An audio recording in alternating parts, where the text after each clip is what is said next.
Bonjour et bon début de semaine, c'est la quotidienne condensée, les numériques, l'essentiel de l'actu tech en quelques minutes. Je vous rappelle que le live c'est tous les matins à 11h30, le lien est dans la description juste en dessous. On va commencer avec un point important, rejoignez-nous. On cherche un ou une community manager en alternance chez les numériques pour venir nous aider, et bien être toujours meilleur sur les réseaux sociaux. Donc si vous aimez évidemment Twitter, Meta, LinkedIn, Instagram, TikTok, Co, venez nous rejoindre. On vous attend et vous allez voir, c'est très sympa de bosser avec nous. Vous verrez des journalistes courir partout avec des labos qui explosent. C'est vraiment très cool. On continue avec l'actualité des numériques avec les tests maintenant.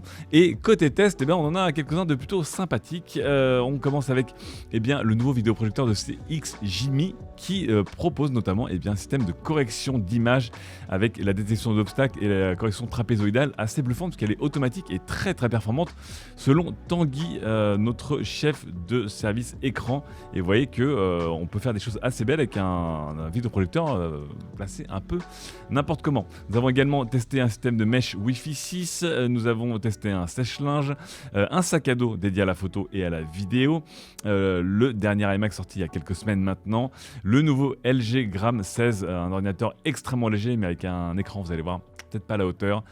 Toutes les dernières Ford Puma ST Line, vous allez voir, on a testé les 5 ou 6 derniers modèles. Et voilà pour les tests. Attaquons maintenant l'actualité tech avec une première actualité un petit peu triste mais qu'on attendait. Est-ce qu'il y a des gens qui se rappellent de Pentax ici ou de Ricoh ? Ricoh qui est d'ailleurs la maison mère de Pentax. En termes de photos, Pentax était un des grands fabricants photos, notamment de réflexes. C'est toujours un fabricant d'ailleurs. Et Ricoh produit certains appareils très spécifiques, comme les Ricoh GR, dont les fans de street photo se rappellent bien sûr, et les Ricoh Theta, dont les fans de photos à 360 degrés se rappellent également. Le problème, c'est que dans un marché qui change beaucoup, notamment à cause de ce genre d'appareils photo et de caméras, tous les constructeurs souffrent énormément dans certains secteurs, et ceux qui n'ont pas réussi à sauter dans les marchés qui sont désormais rentables, comme les marchés hybrides haut de gamme, c'est difficile pour eux. Après Olympus, qui a été vendu et racheté pour devenir OMD System, Ricoh nous apprend que Ricoh et Pentax, en tout cas les divisions photo, vont arrêter la production de masse en usine et vont passer à la production en atelier et aussi à la vente uniquement en ligne sur un site internet et plus par des revendeurs. Voici de quoi en tout cas réduire clairement et drastiquement la voilure. Donc pour les fans de Pentax et Ricoh, c'est un jour pas très joyeux et je pense que ça sera peut-être le premier pas vers un arrêt, un jour peut-être pur et simple et surtout total de la production de ces appareils, surtout des appareils qui étaient d'excellente qualité, mais peut-être pas assez populaires. Passons maintenant à l'informatique avec des cartes SIM.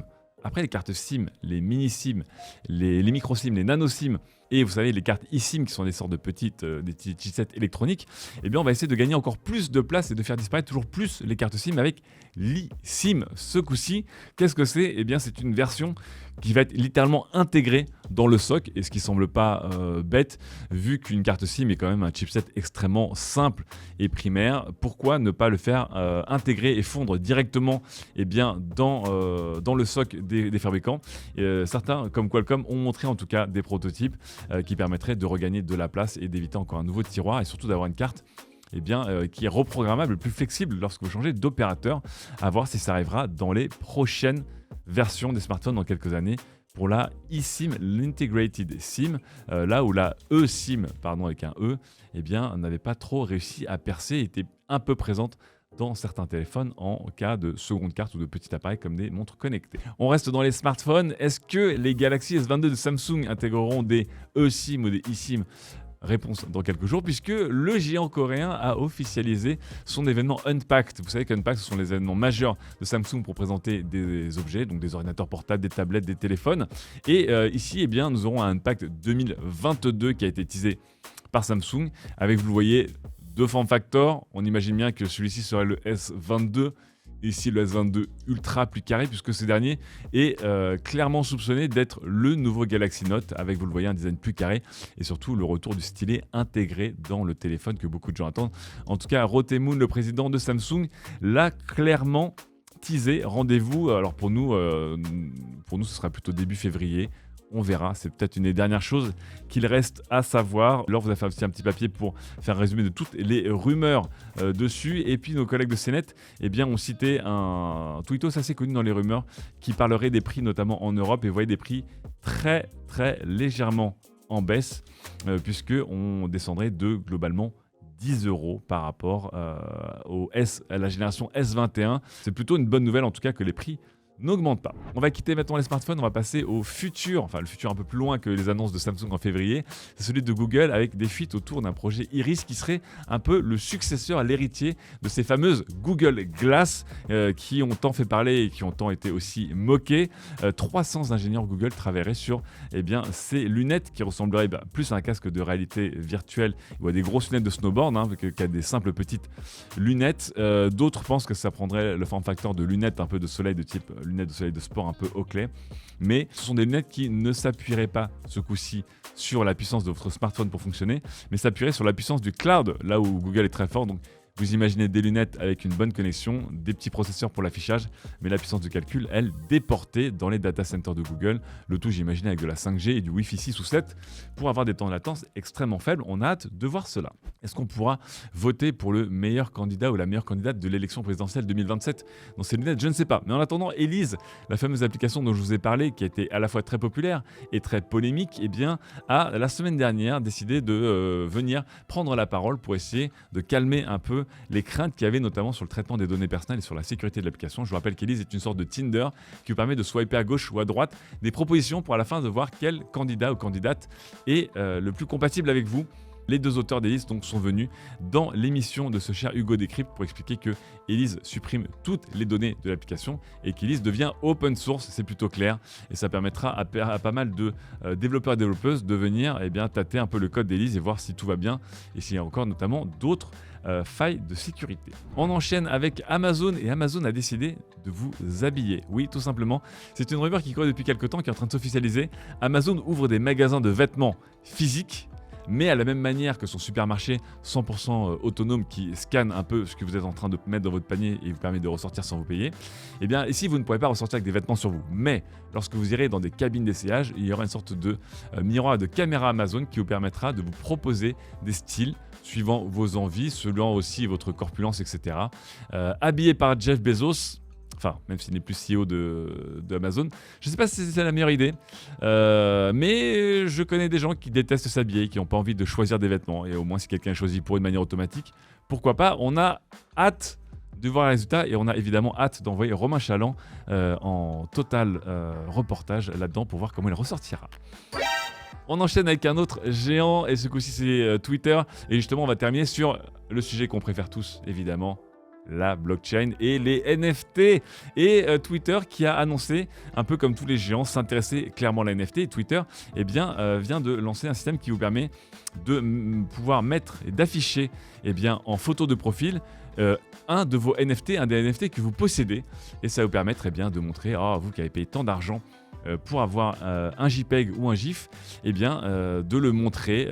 Voilà. Donc vous allez pouvoir piocher dans votre collection de la NFT et l'afficher directement sur Twitter. Alors j'imagine, et vous imaginez bien que c'était une décision qui en soi ne change pas grand-chose, mais qui a été accueillie avec beaucoup d'enthousiasme par les crypto-bros et les fans de NFT, et qui a été reçu avec beaucoup de critiques par le reste de la population en disant à quoi ça sert et surtout les NFT c'est nul. Vous connaissez le débat de maintenant depuis quelques jours. En tout cas, les médias sont plutôt pessimistes quant à ce move de la part de Twitter, mais Meta est également en train d'explorer pour Facebook et pour Instagram l'intégration de NFT. Et puis on arrive aussi à des histoires assez drôles où vous voyez des fans de NFT disent il y a un problème en fait avec ce nouveau système de profil picture de Twitter.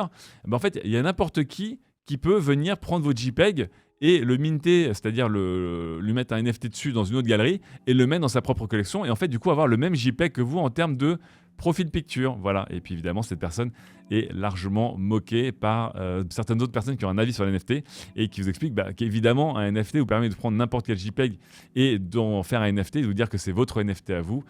Seule, on va dire, la galerie où l'écosystème vous permettra de faire foi, mais évidemment n'importe qui peut afficher un fameux Bored Ape, un singe ennuyé sur sa profil picture et même le minter s'il le veut.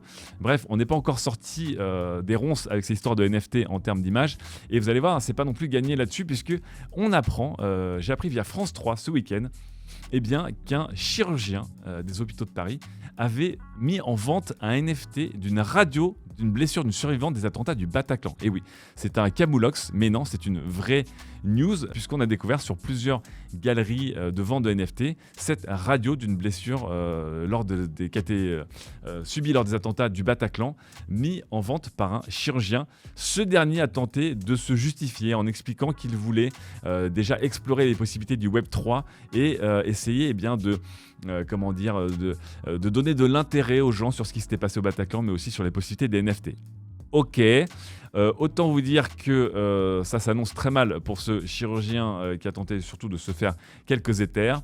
On apprend aussi, grâce à notre consoeur de Chloé Wattier, que cet homme avait aussi posté et mis en vente ses NFT sur une application qui s'appelle Showtime.io, qui est une sorte d'Instagram pour les NFT, et qu'il expliquait en plus qu'il a émis ça puisque son fils est le fondateur de cette application. Bref, un mélange des genres compliqué. Je vous laisse avec deux derniers points NFT, un qui va donner sourire et l'autre qui va encore faire grincer des dents, mais on terminera ce condensé là-dessus. Un jeune étudiant indonésien qui s'appelle Gozali, il avait mis des petites selfies de lui quotidien et voulait se prendre en photo tous les jours jusqu'à sa remise de diplôme. C'est un projet qui est fait par beaucoup de personnes dans le monde depuis des années, sauf que pour rigoler, il a décidé de mettre ses photos comme ça un peu à l'arrache sur une galerie de NFT et les gens se sont pris d'affection pour ce jeune étudiant et ont décidé d'acheter en masse ses photos et depuis il est millionnaire. Voilà, il a vendu pour plus d'1 million de dollars de NFT, enfin vu le prix et la chute de l'Ethereum, peut-être plus $1 million, mais il s'est mis bien et on verra ce qu'il en fera. Jolie histoire. Et puis je terminerai sur cette vision de l'avenir qui va vous faire rêver, puisque regardez, un fan de Metaverse vient de montrer une rave party dans le Metaverse et chut, ne lui dites surtout pas que ça ressemble à Roblox, à Second Life ou au PlayStation Home. Il risquerait d'être un petit peu triste de découvrir que le Web 3 de 2022, c'est le Web 2 de 2002. C'est-à-dire quelque chose de pas spécialement excitant. On y croit. Allez, s'il vous plaît les GAFAM, montrez-nous quelque chose de plus sexy dans l'année à venir et ne laissez pas ces gens bloqués dans leur enthousiasme du futur qui en fait date d'il y a 20 ans. C'est la fin de cette condensée. On se retrouve dès demain pour un nouvel épisode, évidemment en live sur Twitch à 11h30. Ciao, à très vite dans le Metaverse.